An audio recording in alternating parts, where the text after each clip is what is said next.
السلام علیکم دوستو، آج جو واقعہ میں آپ کو بتانے اور سنانے جا رہا ہوں، اس کو سن کر آپ کے ہوش اڑ جائیں گے کہ کیسے ایک امام مسجد نماز پڑھاتے ہوئے جانور بن گیا اور لوگوں کی چیخیں نکل گئیں اسے دیکھ کر۔ اس امام مسجد نے ایسا کیا گناہ کیا تھا جو اس کے ساتھ اس قدر بھیانک معاملہ پیش آیا، وہ بھی نماز پڑھاتے ہوئے۔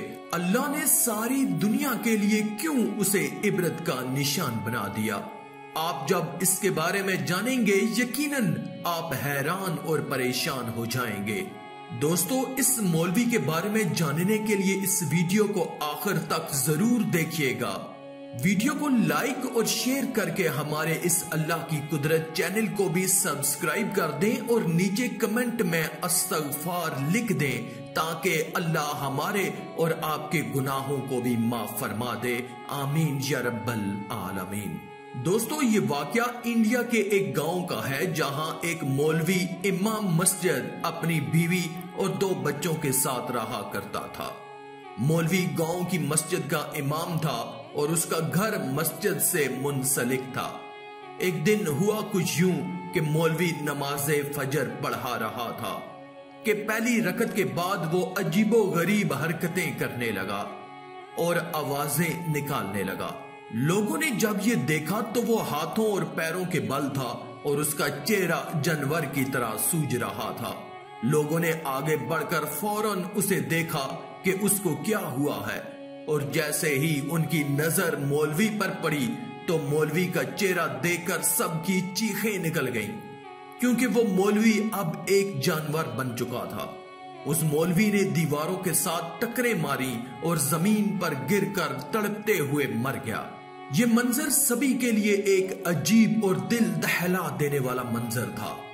لوگ ہمت کر کے اس کے قریب گئے اور جب یہ کنفرم ہو گیا کہ مولوی اب اس دنیا میں نہیں رہا تو اس کو اپنے گھر کے صحن میں لے گئے، جہاں پر صرف اس کی بیٹی موجود تھی۔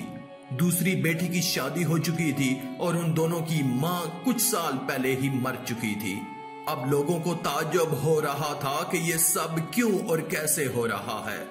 کچھ لوگ سوچ رہے تھے کہ مولوی نے ایسا کون سا گناہ کیا ہوگا جو اس کے ساتھ ایسا گھنونا عمل پیش آیا۔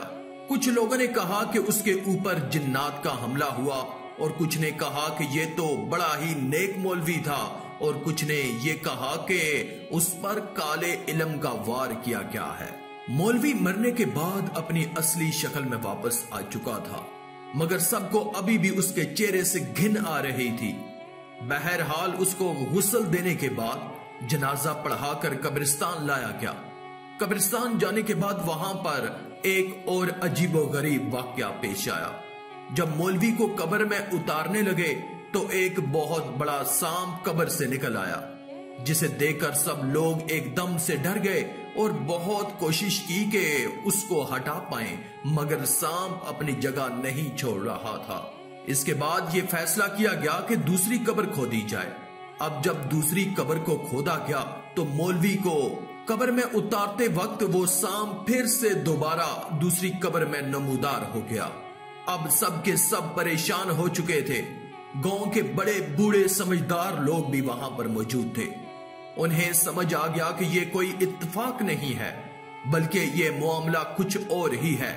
ایک بزرگ نے کہا کہ اس مولوی سے کوئی ایسا گناہ سرزد ہو گیا ہے کہ اللہ اس سے سخت ناراض ہے، لیکن کسی کو بھی معلوم نہ تھا اس کے پیچھے کیا وجہ ہو سکتی ہے۔ سارے گاؤں والے استغفار کرنے لگے کہ اس نیک آدمی سے ایسا کون سا گناہ سرزد ہو گیا جس کی پیدائش میں اسے زمین جگہ نہیں دے رہی۔ بزرگ کہنے لگے کہ سب لوگ اسے معاف کر دیں اور دل سے معاف کر دیں، کیا پتا جانے انجانے میں اس سے کوئی ایسی خطا سرزد ہو گئی ہے جس کی اس کو سزا دی جا رہی ہے۔ بزرگوں نے سوچا کہ اس کے گھر والوں کو بھی یہ بات بتانی چاہیے کہ وہ اسے معاف کر دیں، شاید اس نے کسی گھر والے کا دل دکھایا ہے۔ حالانکہ یہ شخص امام مسجد تھا اور نماز روزے کا ہمیشہ سے پابند پایا گیا تھا۔ سب گاؤں والے تعجب کا شکار ہو گئے کہ آخر اس شخص کا معاملہ کیا ہے۔ کچھ بزرگ اس کی بیٹیوں کے پاس گئے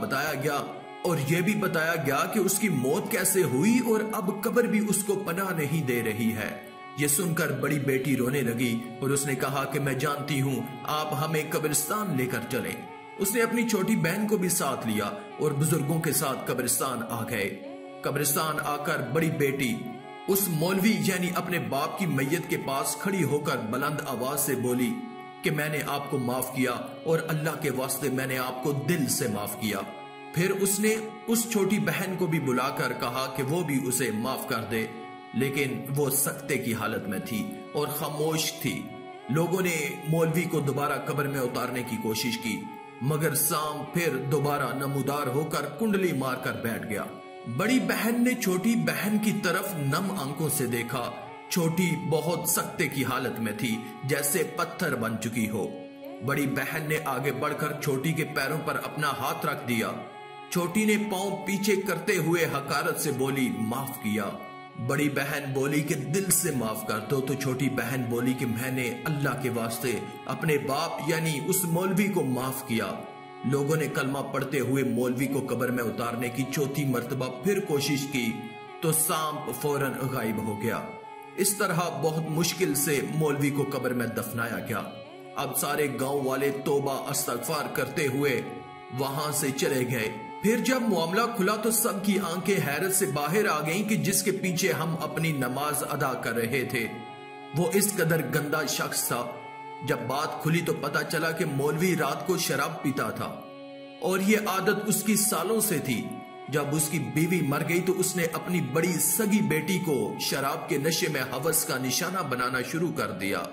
بڑی بیٹی نے تنگ آ کر خود اپنا رشتہ ڈھونڈ کر شادی کر لی اور اس درندے باپ سے اپنی جان چھڑا لی۔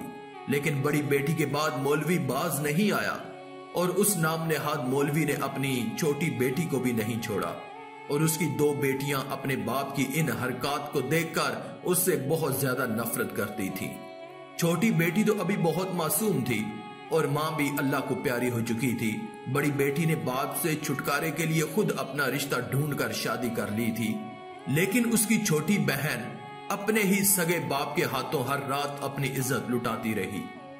وہ مولوی شاید اللہ کے عذاب سے بیگانہ ہو گیا تھا۔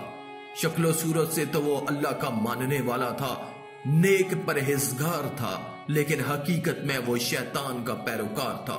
دوستو پھر اللہ نے بھی تو پورا انصاف دکھایا اور پورے گاؤں کے سامنے اس کی اصلیت کو کھول کر رکھ دیا۔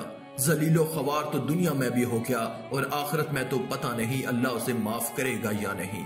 اللہ تو انصاف کرنے والا ہے، عادل ہے۔ دوستو خدا را شیطان کے شر سے پناہ مانگا کرے اور ہر وقت مانگا کرے۔ اللہ تعالی ہم سب کو گناہوں سے محفوظ رکھے اور رشتوں کی تمیز کرنا سکھائے۔ دوستو یہ واقعہ سچا ہے یا نہیں، لیکن ایک بات تو سچی ہے، اگر آپ گناہ کریں گے تو اس کا عذاب آپ کو دنیا میں بھی ملتا ہے اور قبر میں بھی، اور اگر دنیا میں نہ بھی ملے تو قبر میں تو ملتا ہی ہے اور بہت ہی سخت عذاب ملتا ہے۔ دوستو 2 منٹ کی لذت کے لیے کبھی نہیں بھولنا چاہیے کہ اللہ تعالی ہمیں دیکھ رہا ہے، اس لیے ہر چھوٹے اور بڑے گناہوں سے بچیں اور استغفار کرتے رہیں۔ آخر میں اللہ رب العزت سے دعا ہے کہ اللہ ہمیں نیک اعمال کرنے اور برائی سے بچنے اور بچانے کی توفیق عطا فرمائے، آمین یا رب العالمین۔ آج کی اس ویڈیو میں تھا بس اتنا ہی۔ مزید اسلامی ویڈیوز حاصل کرنے کے لیے اللہ کی قدرت چینل کو سبسکرائب کر دیں اور ساتھ میں موجود بیل کے آئیکن کو دبا کر آل پر کلک کر دیں۔ شکریہ۔